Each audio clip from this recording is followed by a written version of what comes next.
Bonjour à toutes et à tous, très heureux de vous retrouver pour une nouvelle séquence sur ce plateau installé au cœur du village de l'hydrogène ici à Metz, à l'occasion d'une journée professionnelle qui mobilise tous les acteurs de la filière hydrogène de l'espace transfrontalier de la grande région et même un peu au-delà. L'hydrogène, source d'énergie riche de potentiel pour accompagner toutes les transitions qui nous obligent, avec son lot de points de vigilance qu'il nous faut avoir à l'esprit. Alors, sujet stratégique s'il en est, je vous propose d'aborder la question sous un angle un peu technique en évoquant avec notre invité les risques liés à l'hydrogène pour comprendre comment on intègre l'impérieuse question de la sécurité dans l'équation. Christophe Bellamy, bonjour. Merci beaucoup de nous consacrer cette courte séquence. Vous êtes chef de service réseau et intervention client chez RGDS, historiquement Gaz de Strasbourg, société anonyme d'économie mixte contrôlée par la ville de Strasbourg. RGDS est gestionnaire du réseau de distribution du gaz naturel de Strasbourg et de plus de 120 communes du Bas-Rhin. Est-ce que cette photographie est à peu près juste ? C'est une photographie tout à fait juste. Merci. Alors Christophe Bellamy, pour compléter ce que je viens d'évoquer, j'aimerais vous interpeller sur une actualité importante. Il y a quelques jours, RGDS inaugurait à Strasbourg la plus grande station d'avitaillement en hydrogène pour véhicules légers, utilitaires et poids lourds du Grand Est. C'est une grande étape pour RGDS et globalement. Alors effectivement, dans la démarche hydrogène qu'anime RGDS depuis maintenant un certain nombre d'années, je dirais que la mise en service de cette station est une grande étape parce que ça va permettre un point d'avitaillement pour des véhicules légers, mais sa particularité va aussi nous permettre de le faire pour des véhicules lourds de type camion. On a aujourd'hui nos premiers clients qui n'est autre que le Parlement européen avec une flotte de 20 véhicules légers et qui va nous permettre, on l'espère, de pouvoir avitailler des véhicules de plus gros gabarits prochainement. Alors cette actualité m'invite forcément à vous poser une question centrale, puisque c'est le sujet de cette séquence. Quels sont globalement les risques liés à l'hydrogène ? Est-ce qu'il s'agit d'une source d'énergie plus dangereuse que d'autres ? Quelles sont les spécificités ? Sans trop rentrer dans les détails, mais qu'on comprenne un petit peu.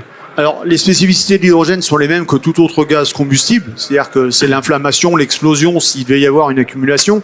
A la particularité que l'hydrogène, si je la compare au gaz naturel, a une plage d'inflammation plus grande, c'est-à-dire que pour banaliser un peu, il faut moins de gaz dans l'air pour qu'il puisse brûler, et que l'énergie d'activation est moindre, c'est-à-dire que il faudrait une étincelle de moins forte puissance pour pouvoir allumer l'hydrogène. Ce qui nous amène à faire un vrai focus sur la sécurité vis-à-vis de ce produit, aussi bien dans nos démarches que dans les démarches des personnes qui seraient amenées, en l'occurrence à l'avitaillement aux pompes, à utiliser l'hydrogène. Alors comment est-ce que RGDS aborde justement ces défis de sécurité spécifiques associés au stockage, à la manipulation, à la distribution de l'hydrogène ? Je crois qu'on peut s'inspirer pour répondre à la plateforme, la plateforme technique RIFI inaugurée à l'été 2023. Vous avez largement accompagné dans son déploiement, me semble-t-il. On en parle un petit peu ?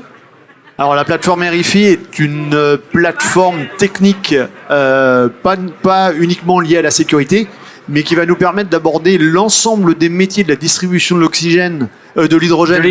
Ouais, il me semblait. C'est pour voir si vous suiviez, mesdames, messieurs. Voilà, merci. De l'hydrogène, donc dans tous ces aspects réseau, c'est-à-dire distribution par canalisation, avec tout ce qui va graviter autour de la sécurité, recherche de fuite en surface, recherche de fuite en élévation, et puis avec une partie, je dirais, plus sécurité, où on va participer à des réalisations et des simulations de feu de torche, feu de fouille, feu de torchère, et ça en collaboration avec les sapeurs-pompiers du service d'incendie du département du Bas-Rhin. Du Bas-Rhin, on va y arriver. Alors, quelles mesures de sécurité particulières doivent être mises en place pour prévenir les risques d'incendie, d'explosion liés à l'utilisation de l'hydrogène ?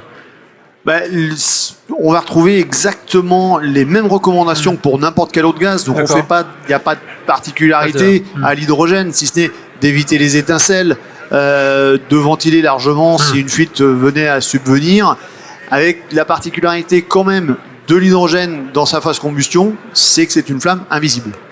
Et ça pose problème, ce qui nécessite d'employer des techniques un peu particulières pour, je dirais, l'identification d'un feu d'hydrogène. Alors Christophe Bellamy, cette plateforme RIFI vise principalement l'expérimentation et la formation au risque hydrogène en vue d'assurer la sécurité des personnes et des biens. Alors qui vient se former ? Quel type d'exercice ? Et notamment en lien, vous l'avez dit, avec le 667, donc le service d'incendie et de secours du Bas-Rhin. Alors effectivement, à l'aune de la réalisation de cette plateforme, on s'est rapproché du SIS 67, d'une part pour prendre approche avec eux, parce que quand on parle risque, on parle bien entendu sapeurs-pompiers, et ça nous a permis aussi de nous rapprocher de l'école nationale des officiers de sapeurs-pompiers qui est basée à Aix-en-Provence, pour pouvoir, je dirais, aller copier, mais en parfaite collaboration avec eux, ce qu'ils ont déjà, eux, sur place, c'est-à-dire une plateforme d'expérimentation au risque hydrogène. Donc, riche de ces enseignements et de leur expérience, on est revenu sur Strasbourg, et en collaboration avec les pompiers, on a mis en place cette plateforme, et on a contractualisé avec eux une convention de formation, qui, je dirais, est une convention de formation réciproque, où on bénéficie de leur expérience pour former nos personnels sur certaines techniques d'approche de feu de gaz, par exemple, et où nous, on les amène à venir être formés chez nous sur tout ce qui est spécificité au feu d'hydrogène et plus généralement à la gestion des fuites, et là, que ce soit de l'hydrogène ou du gaz naturel. Christophe Bellamy, comment est-ce que vous collaborez avec d'autres secteurs économiques, notamment l'industrie, pour promouvoir les meilleures pratiques dans le secteur de l'hydrogène? J'imagine que vous faites ce travail. Alors, sur la participation avec les autres industriels, bien évidemment, sur la plateforme RIFI, un certain nombre de partenariats ont été développés, aussi bien sur l'utilisation de l'hydrogène que sur des méthodes d'intervention avec des techniques particulières, des outillages et des machines particulières. Et je dirais que c'est un échange gagnant-gagnant, parce que l'hydrogène étant quand même un produit émergent, je dirais chacun peut venir et a fait son expérience. Et la plateforme RIFI est faite pour ça. Parce que ce que j'ai omis de dire dans, je dirais, tout le panel de possibilités qu'on a, c'est qu'on a ce qu'on appelle des fouilles pédagogiques, des tranchées pédagogiques, où on va pouvoir tester du matériel qui pourrait être amené demain à intervenir sur des réseaux en exploitation avec de l'hydrogène, aussi bien en industrie qu'en distribution. Il y a beaucoup d'entreprises déjà avec lesquelles vous coopérez pour se rendre compte de l'impact que vous avez. Alors, et de la diffusion. Je dirais qu'aujourd'hui, on est sur une quinzaine de partenaires qui se sont engagés avec, je dirais, plus ou moins d'intensité en fonction de ce qui a été recherché. Mais on a des vraies applications métiers. On a des vraies avancées qui ont été faites et des vrais échanges techniques qui ont été faits sur ce sujet-là avec eux. Les joies du direct. Il nous reste à peine quelques secondes pour clore cet échange très instructif. Si vous aviez un vœu à formuler, Monsieur Bellamy, pour progresser plus vite, plus efficacement peut-être, en matière de coopération transfrontalière sur le sujet de sécurité, notamment lié à l'hydrogène, quel serait-il ? Ouais, ça a été évoqué lors des présentations et des tables rondes de ce matin. Tout à fait. Je pense que l'hydrogène n'a pas de frontières et qu'on a tout intérêt à échanger, parce qu'on est tous dans des phases de découverte, on est tous en phase d'appréhension des technologies. Donc on a vraiment un avantage d'être très on est frontalier, hein, on est à 5 km de l'Allemagne, donc nous on a tout intérêt à pouvoir travailler en transfrontalier. Et je dirais que par rapport au vœu, si je pouvais avoir un vœu, c'est que cette formation soit la plus rapide possible, parce qu'on sent que le marché est émergent et que derrière, on va avoir besoin d'un grand nombre de ressources et de technicité. Ça pousse. Ça pousse. Ça pousse fort.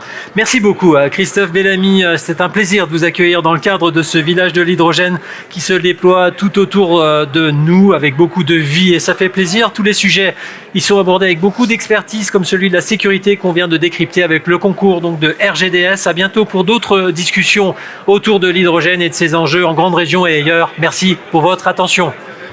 Merci. Merci.